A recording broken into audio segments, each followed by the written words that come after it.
Spring এর বল এখানে আলোচ্য বিষয়, এখানে আমি আমি যে বল প্রয়োগ করছি এটা আলোচ্য বিষয় না। এই জন্য আমার স্মরণ কি হচ্ছে, বলের বিপরীত হচ্ছে। বল মানেই তো F = ma, তাই না? বল যেদিকে হয় ত্বরণ সবসময় সেদিকেই হয়, এটা ব্যতিক্রম না।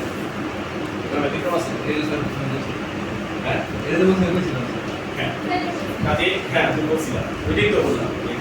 সবাই একটু একটু করে বলতেছে কিন্তু কেউ মানে পুরোটা বুঝাই বলতে পারছে না, ওটা অপেক্ষা ছিল। তাহলে F = ma যেহেতু, কাজে বল যেদিকে কাজ করবে ত্বরণ তো সেদিকেই কাজ করবে।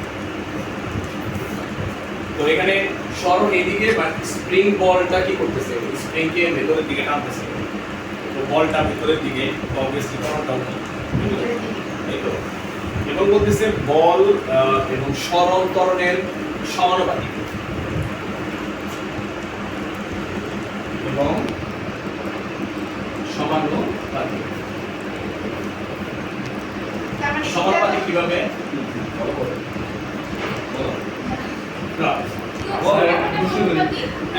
যদি স্যার সবসময় শিখছি যে স্যার সমানুপাতিক বলতে আমরা এটুকু বুঝি, আসলে নির্ভরশীল মানে না না এইটা যতটুকু পারবে এইটাও এটাই তো স্যার মানে এরকম গুণ নির্ভরশীল পারবে, যতটুকু পারবে ততটুকু মানে পারবে। এটা দুই গুণ পারলে এটা চার গুণ আচ্ছা দ্বিগুণ হলে দ্বিগুণই হবে, একটা দ্বিগুণ হলে আরেকটা দ্বিগুণ হবে, একটা দ্বিগুণ হলে আরেকটা তিনগুণ হবে, এটা সমান।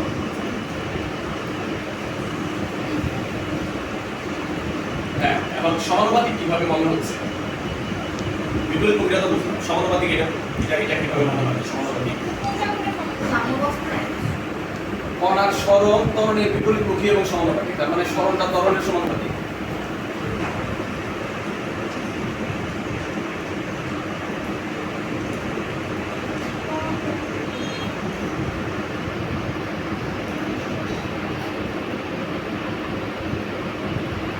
সমানুপাতিক এভাবে বোঝা যায়, তুমি একটা স্প্রিংকে যদি এত ফুটে আনো আর আরেকটু টাইনা আরেকটু বেশি লম্বা করো, তাহলে কি কোনো মানে পার্থক্য টের পাবো? বেশি লম্বা হ্যাঁ বেশি সরণ বেশি হইল। বেশি প্রসারণ, বেশি বল দিতে হয়। হ্যাঁ বল বেশি তাই তুমি যত বেশি টাইনা এটাকে লম্বা করতে যাবা, তোমার শক্তি তত বেশি হবে। তুমি একই পরিমাণ বল প্রয়োগ করে এটাকে কি করতে পারবে না, বিভিন্ন লেভেলে টানতে পারবে। এটা তুমি স্প্রিং দিয়ে তুমি টানাটানি করো, তাইলে দিবে। একই বল থাকবে ওই জায়গাটাই বলবো না ঠিক আছে? এই হচ্ছে ব্যাপারটা, ঠিক সবসময় একরকম না। এই জিনিসটাকে আমি এখান থেকে এখানে নিচ্ছি, আমার কাছে মনে হয় যতক্ষণ আমি এখান থেকে এখানে নিচ্ছি সবসময় বল থেকে বাড়াইছি। না এক বল ওকে স্প্রিংয়ের ক্ষেত্রে এটা সম্ভব।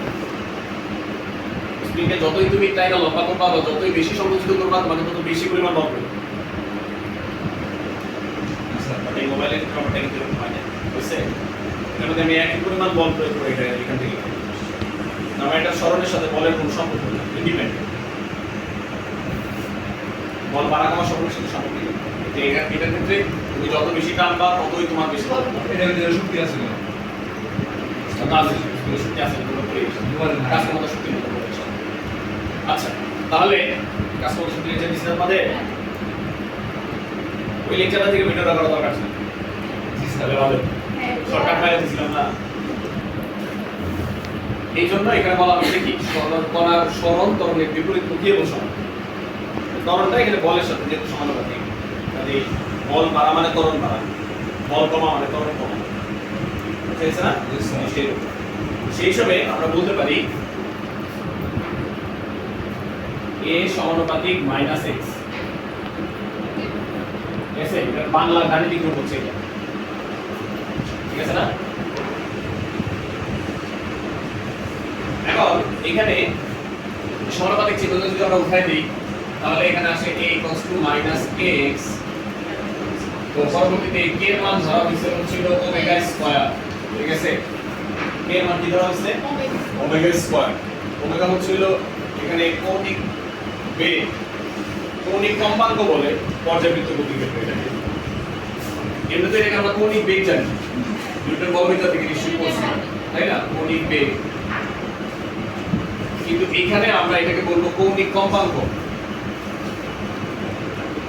পর্যাবৃত্ত গতির মধ্যে।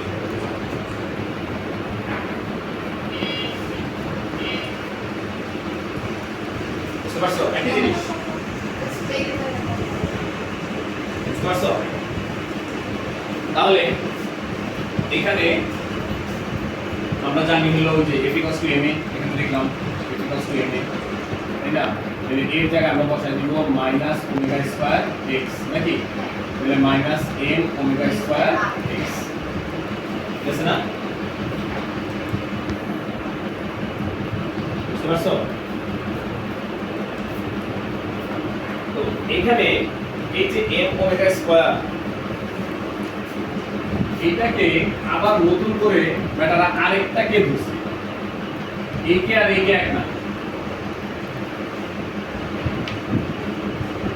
আচ্ছা এখান থেকে সমানুপাতিক মাইনাস কে এক্স বললাম, একটা কে ধরছি, ধরে এটাকে সমান ডিরেক্টলি কে মানে হলো ডাইরেক্ট ওমেগা স্কয়ার।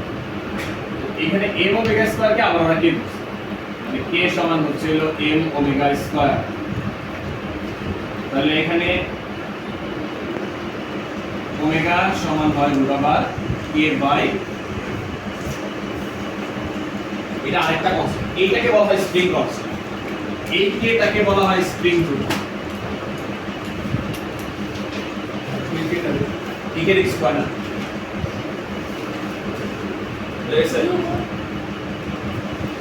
ক্লোজ করো।